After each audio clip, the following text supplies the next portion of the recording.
up everyone? Sa videong ito, tuturuan ko kayo kung paano natin i-transfer ang ating Sodexo balance sa ating Lazada app. First things first, kailangan fully verified ang ating Lazada account.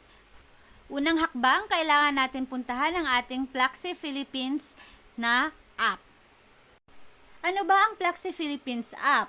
Ito yung ating Sodexo application na gagamitin para i-transfer ang ating natitirang balance papunta sa Lazada application.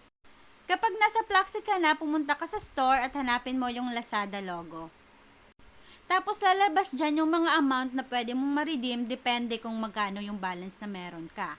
In my case, dahil 700 lang yung natitirang balance ko, yung 315 ang ating i-redeem. Pindutin lang yan, tapos swipe! Then, lalabas dyan yung code natin na gagamitin para ilagay naman sa ating Lazada app.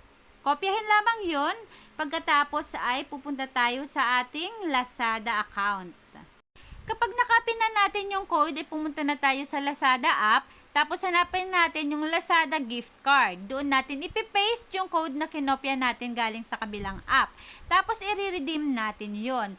Pagkatapos ma-redeem ay mapupunta na yung ating balance sa ating Lazada account. Ayan, na-transfer na natin yung 300 pesos. Bakit kulang ng 15? Dahil yung 15 pesos ay ang charge po sa pag-transfer from Plaxi papuntang Lazada. Yun lang. Thank you!